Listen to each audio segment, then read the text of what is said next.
Jangan lupa like, comment, and subscribe channel Pro TV Budaya. Jangan lupa.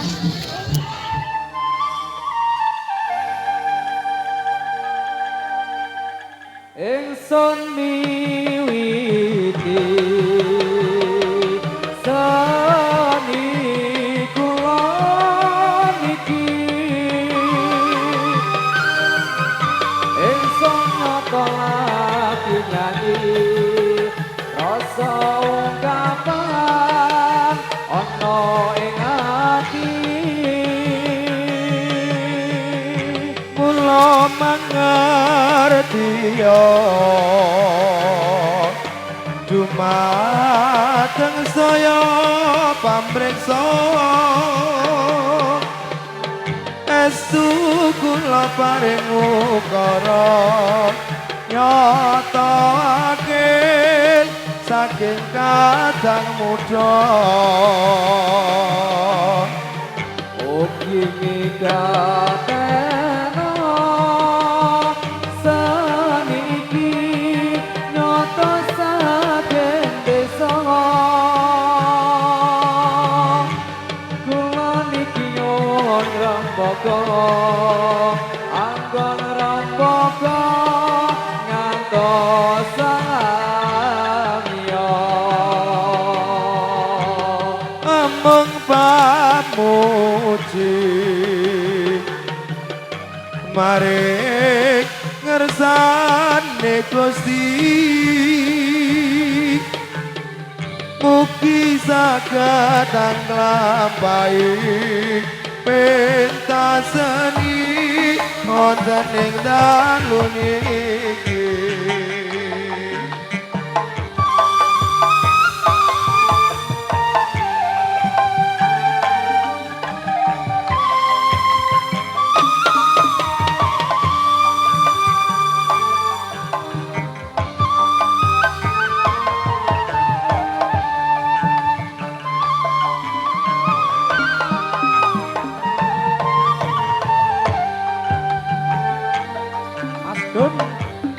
Ingsun miwiti seni kula niki ingsun nyata lagi nyanyi rasa ungkapan ning ati mila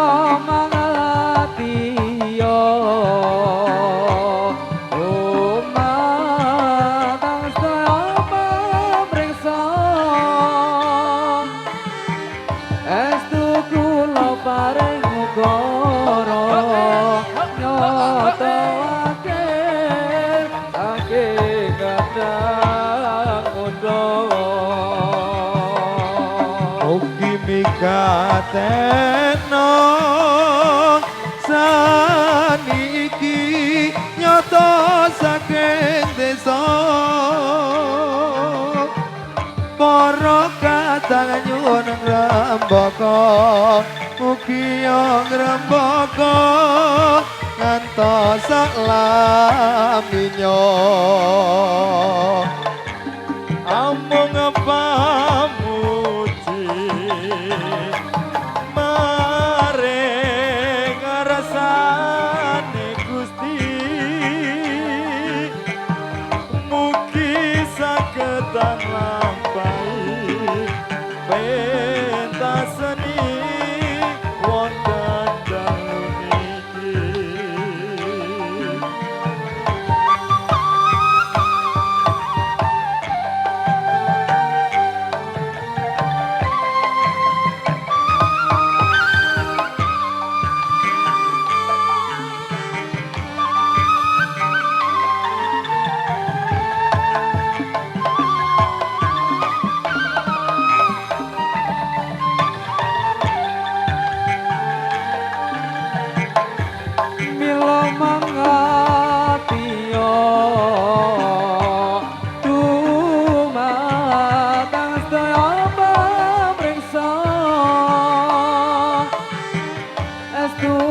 Kula paring ukara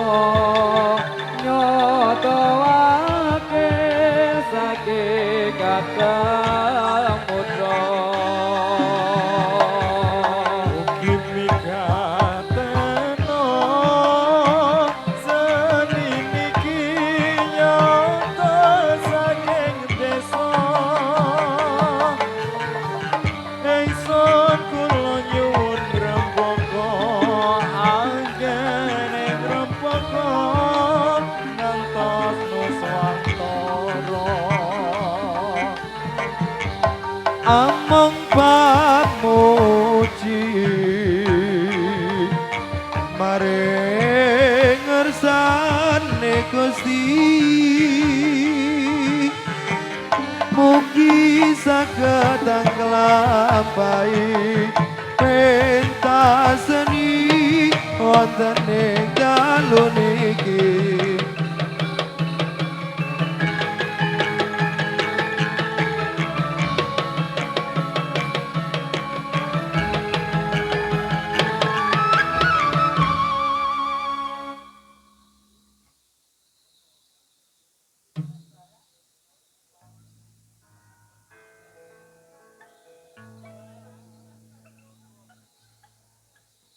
Atur sugeng kumatang sang datang ambrek sati padang kula wujud cemang balang-balang ampun ngantos sanyo jingleng pangke mondang meselangan Atur kula dumateng pangsanya wirasa Ageng-ageng kanggo putri sapemuda sedaya yen wonten lepat kawula nyuwun gune pangaksana. Kula niki topeng ireng dusun Madana dereng saged tata lan udana negara sanyata saged mung lunga sapa ngupatos pak ngupa jiwa. milanipun sedaya kang samyom resa ageng kalih kanggo putri sapa muda sedaya najan kula rupa ala nanging tasih kanca ira. Najan ala rupa kula abeten Oh oh iya tasih golongane santri sayakti sawak sampeyan lampahi kesenian warna-warni. Milanipun sedaya kang samya priksa ampun ngantos sami ngolah-olah bring kawula najan kula rupala nanging tasih kancanira. najan nala rupa kula amateni angin tasih golongane santri sayakti dong sami anglambai kesenian warna-warni. Sampun sakabang tata satur kawula mugi samya sekecana lenggaira sedaya yen wonten lepat kawula nyuwun gunging pangaksana.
sedaya para pamriksa agen ngalir kakung putri sepamudra sekecano ageni pengandaira inami pirsa rupa ingkang boten tata ole aleo ole aleo ole aleo seni kanggo hiburan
Ayo bro kanca padha olahraga supaya badane rasa sinami maca ireng-ireng kawula ingkang miturut ing agama Ayo bersedulur Islam sedaya bebarengan hormatono Marem lerote nabi junjungan kita Nabi Muhammad Ayo pro kaum muslimin muslimat sarta ansur lan fadayat padha kiyatno anggone menghormat maring biasa Nabi Muhammad lamun wong urip ora gelem hormat bisa yen ana akhirat bakal keparingan sesolanan demi neraka kang mulan nanging kang padha gelem menghormati maring lerote kanjeng Nabi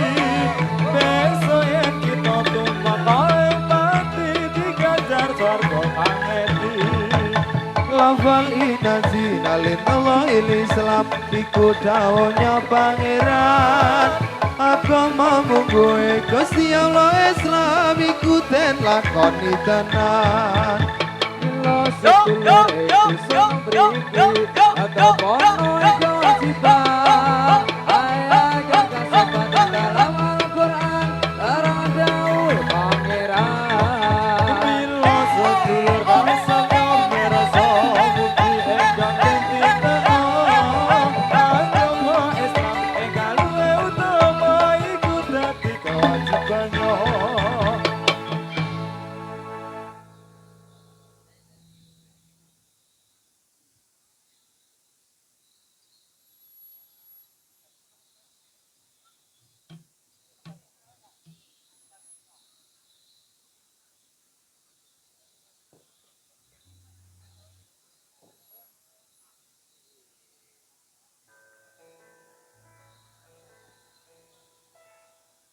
janjane iki mau salah sapa kok nganti sliramu megatake tresno orang nyono atiku kok orang ngira yen saiki uripku banget nelongso yen kelingan marang sliramu ngayu kaya rucet rucet jroning atiku zaman biyen aku kata nopo saikine aku iki kata nopo semono sira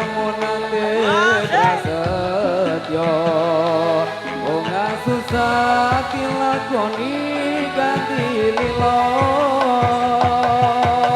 mula aku ra ngira yen sliramu citra ninggal kromo ilih karo priya liya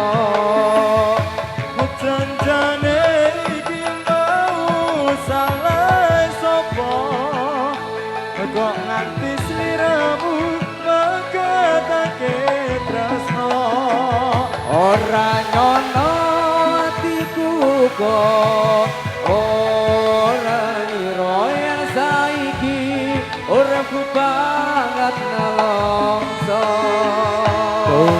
ayo mengalingku bring sliramu aja tega welasa putra putrimu aku ora guna lapa turku jiwa wis tak trima pasrah karo kang kuwasa yen kelingan bareng sliramu ayo kaya rindu cetru-cetru ning atiku jaman biyen-biyen aku katon apa saikine aku iki katon apa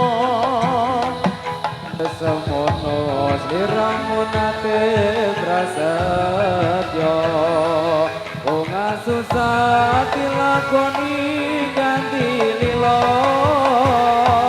mula aku ra ngira yen sliramu citra ninggal kromo milih karo priya liya janjane iki mau salah sapa kok nganti sliramu megatake tresna ora nyono atiku uga ora ngira yen saiki uripku banget longso wong ayu mengwelingku bring sliramu aja tega welasa putra putrimu aku ora guna lapa turku jiwa wis tak trima pasrah karo kang kuwasa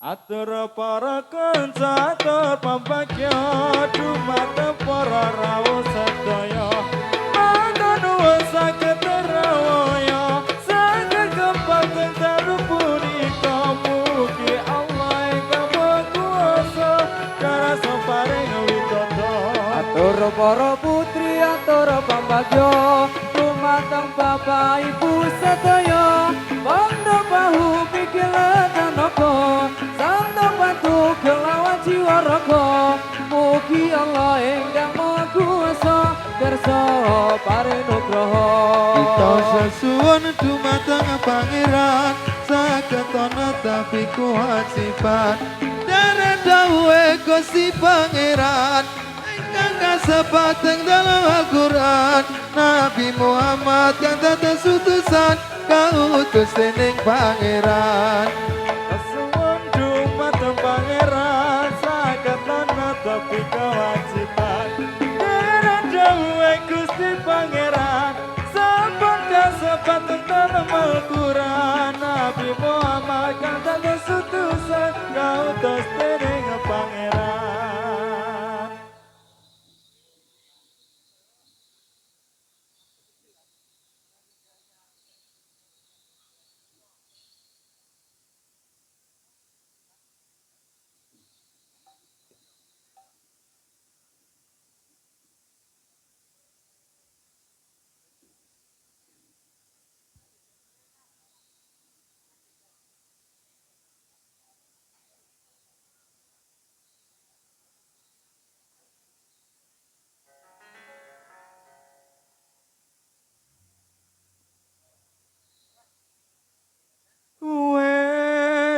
sono sisianku. Sabar sih sabar. Sing klebu jroning atiku sasuwene sliramu ninggalne aku. Ojo kok salahke aku, ojo nesu karo aku. Wong tuaku wis kepacut entuk mantu.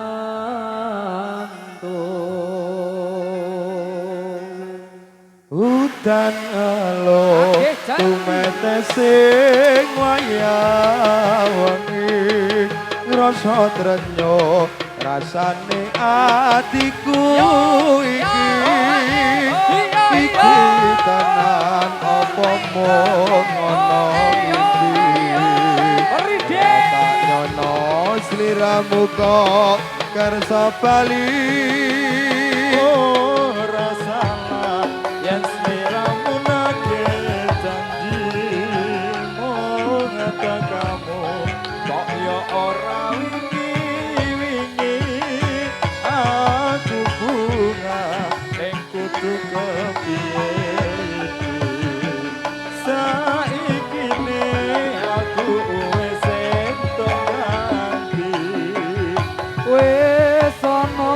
sisianku sing mlebu jero atiku sasuwene iramu ninggalke aku.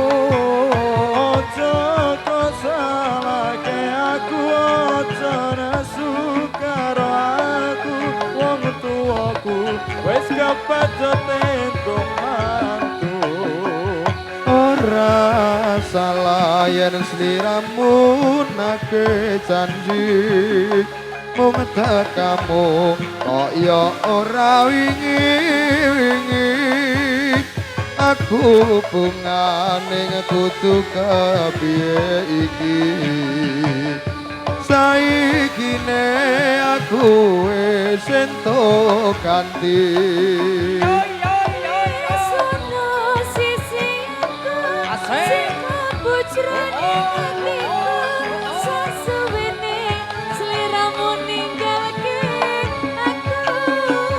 Ojo kok salahke aku, aja nesu karo aku.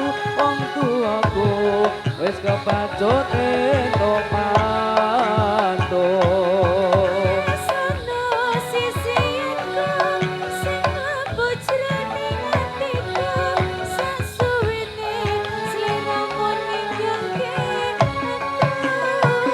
Ojo mbok salahke aku, ojo nesu karo aku.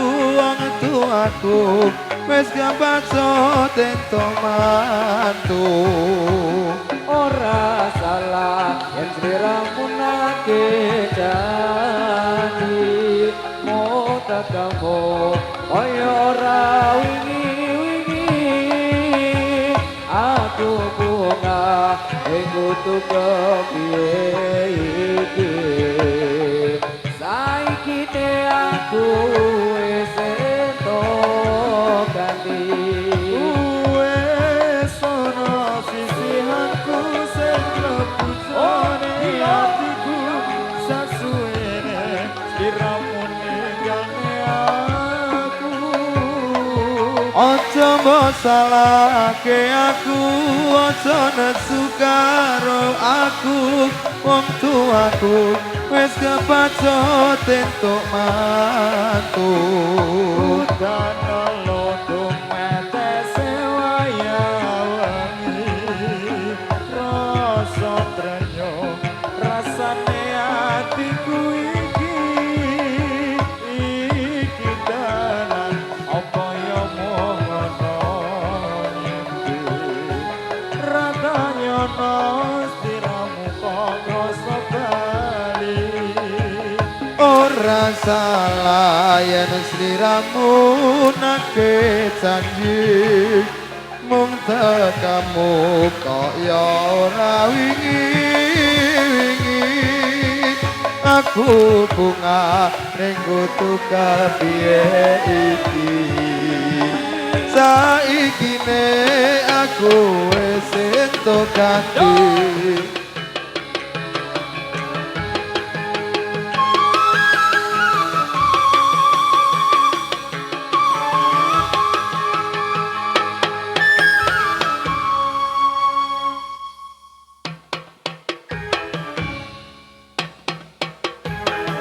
Mahesa Karya Budaya